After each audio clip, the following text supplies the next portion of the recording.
Hello, Jake Morgan here with Prince Edward 4-H. I just wanted to do a quick introduction into our newest virtual programming. We are doing virtual neighborhood chefs. This all started as an idea to have area restaurants come to the extension office to do programming for kids to teach some basic culinary skills and safety. Since the pandemic, that didn't happen, but I wanted to try to do this in a virtual manner. So this is the result. I want to first and foremost thank the Fishin Pig, Applebee's, and the North Street Press Club. They have all been fantastic in helping out, getting this up and going. This is a very new type of program, especially for Prince Edward, and we're very excited about what is to come. In today's episode of the virtual neighborhood chefs, the Fishin Pig is going to be demonstrating how to make their fried catfish. It is delicious, it looks amazing, but it does involve frying in oil. So I have to stress the importance of parental supervision during that part especially. I want to make sure that we stress the importance of safety. With that, I do want to reach out to those of you that may not have registered for the program but are viewing anyways. You can always get the breading at the Fishin Pig.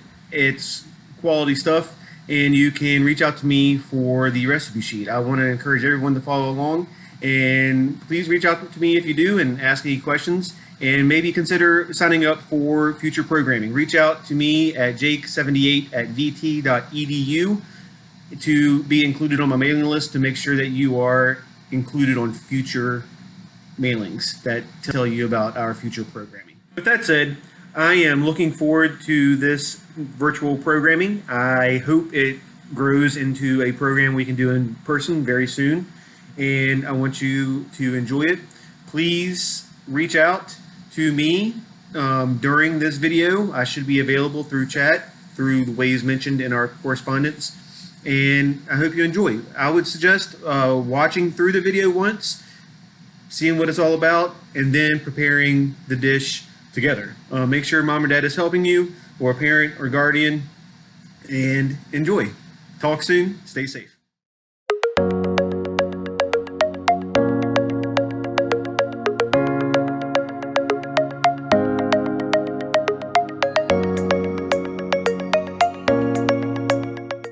Hello everyone, we are from the Fishin Pig. I'm Chef Ken, and this is Matt Hurley. And hello everybody. We're here to introduce you to a few of our favorite things. Today we're going to be talking about our catfish, southern fried catfish. You're going to be given or you probably have in your possession already, a little goodie bag with all the ingredients. We're going to go through those ingredients and get them mapped out, make sure you have all your ingredients in place, which is called mise en place. And so, Matt, are you ready, Chef? I'm ready. All righty, Chef. Our first item. This is some fry oil. You're going to be needing this to fry your fish. Should have 2 of them. And we'll have 2 of those, depending on the size of your vessel. We're going to get into that a little bit later. Here we are, Chef. So we got some buttermilk. Buttermilk is what we use. You don't have to use buttermilk, but it does give it a little bit sweeter taste to it. It's a thicker consistency, makes the breading hold a little bit better. You can use milk. You can use heavy cream as well. This is our Shorty's breading mix. We use the mild. It can be bought in some stores or at the Fishin Pig itself, but we have provided this for you. And of course, the ever-loving catfish. These little fillets that we have cut up. Generally get about 5 pieces per order when you come to the Fishin Pig. And basically, those are all of our food ingredients. We have some things called a skimmer. You'll need one of these. And we have a thermometer. This is how you can test your oil, make sure it's hot. So let's go forward at this point, and we're going to start getting our oil hot. All right, folks, we're going to get ready to go, so make sure you got all your ingredients. You're nice and organized in your kitchen, and we have 3 different frying pans here to show you. Not sure what you're going to be using at home, but here's a cast iron skillet. We also have a cast iron pot over here. Otherwise known as a Dutch oven. A Dutch oven, thank you, Chef. And then we have one of the more traditional saute fry pans that you might have at home. So whatever you're using, I want you to go ahead and get your burners going on your stove, turn up the heat, and we're going to add some oil like the chef is doing. And while we're heating our oil up, we just want to stress safety, safety, safety. And if you don't have one of these fancy fire extinguishers available, please make sure you do have one handy. We are using a rating of an ABC, which you can use for any type of grease fire. Almost any fire you have, an ABC, which is written on the bottom, is a very safe fire extinguisher to use. This is also a very perfect time to tell you, please never throw water on a grease fire. We are going for what temperature, Chef? 350 degrees. 350 degrees, and I'm going to let the chef take over from here. All right, as your oil is being heated up, we are providing you with a thermometer. This has a sliding little clip on it, so depending on the depth of your pan, if I was going to be using the Dutch oven here, I can go ahead and clip it to the pan. And I do not want the tip of the thermometer touching the bottom of the pan. That'll give you incorrect temperature reading. You want this just to float in the bottom, and the temperature is read from the tip. It's not read through the entire shaft of the thermometer. So just the tip is what I'm looking for, and get it in there, and just let it just barely touch the grease, and you can adjust it up and down until it raises to the proper temperature of 350. One more safety tip I'd like to offer, depending on the length of your handle on the stove, try not to have your handle facing out like this. You want to turn it in, especially if you have a pan of this size. You want to have your handle facing in so you don't accidentally hit that and knock your pan over. So again, be careful on the placement of your handle. Also, when you're cooking with grease, it is very dangerous. So the precautions that we're taking with the fire extinguisher and not leaving the area is very important to pay attention to. When I poured the grease in here, I never went above the halfway point for the skillet. I wouldn't go above halfway point for the Dutch oven or for a large skillet as well. You can also use an electric skillet, which has a temperature setting on it, or you could use a Fry Daddy, which are great little vessels to cook fried foods in, and that's basically what they're made for. Not everybody has those. That's why we want to do a skillet in the old school way. This will take a good 10-15 minutes to heat up in your indoor kitchen. We're sitting out here in our outdoor test kitchen and getting this done outside, so we have the elements to work with as well. It's a little bit cool today, so it might take just a little bit longer. But using your thermometer, like I said, you're going to get it in there and get the temperature going. How long do you think this should take, Chef? Probably about 15 minutes in this area. And also another safety tip, folks, is if for any reason you have to walk away from your oven, always turn it off. Don't walk away and think you can come back while your oven is still has high heat and you have hot fry oil. So again, if you ever have to walk away, please turn your oven off.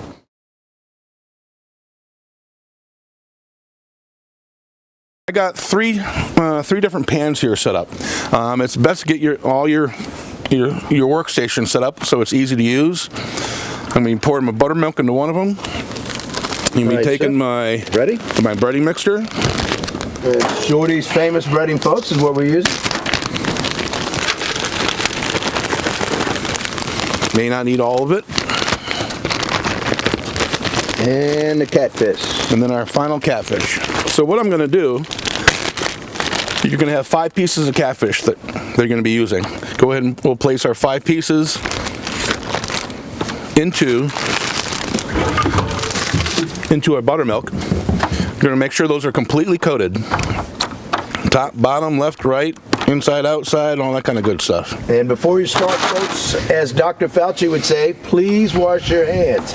Wash your hands thoroughly with hot, soapy water before you start this process. And I did not wash my hands, so I got plastic gloves. No, I'm just kidding. All right, from the buttermilk into the breader. I'm just going to roll those around. You want to completely bread it all the way around, nicely coated. You don't want to see any buttermilk there. You don't want to see any just raw fish.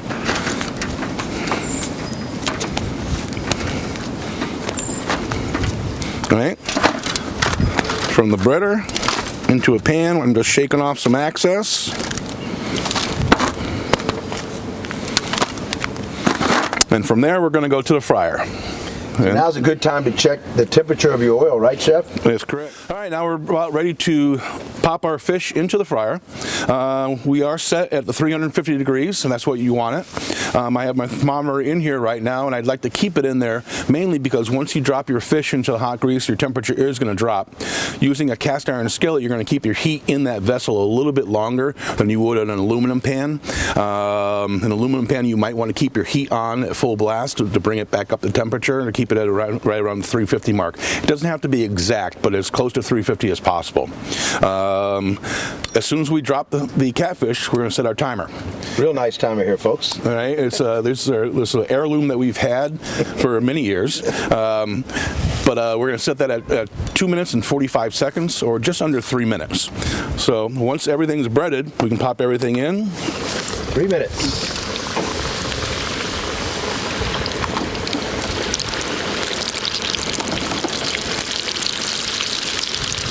The reason why we pre-breaded everything so it was all together, if I was to bread and drop, by the time I got to the last piece of the fish to bread, my first ones would have been cooked. So I wanted everything cooked evenly, and that's why we're cooking everything at one time. Please notice the level of the grease right there. You still got a good about an inch space. You don't want the grease bubbling over once you drop the catfish in.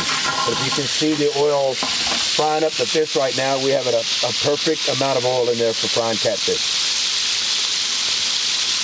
And our temperature did drop about 30 degrees, which is fine.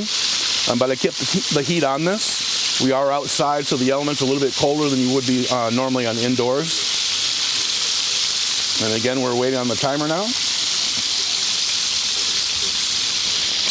So right now I'm going to remove the thermometer just so I can start flipping my catfish. I don't want it sitting solely on the bottom. Be careful when you do this. You don't want to splash. You don't want to overflow your vessel. And of course, a set of metal tongs will work just as well if you wait a good minute and a half into cooking the catfish. That way it won't break up on you. So right now you can see that the oil is not as bubbly as it was. Now we're actually cooking the catfish internally rather than just the outside. And when we get to the 2:45, 3 minute mark, catfish will be completely cooked.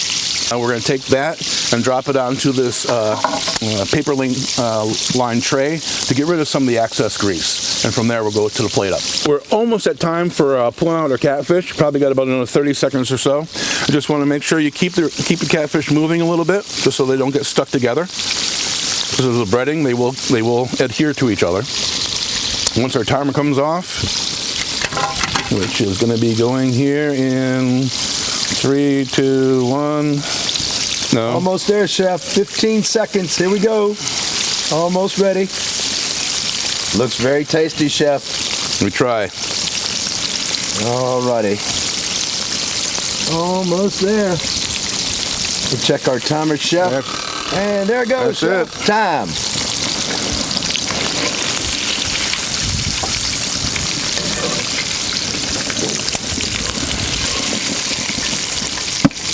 If you're just going to be doing the one portion, go ahead and turn off your heat at that point, just so you don't have to worry about that extra element of danger.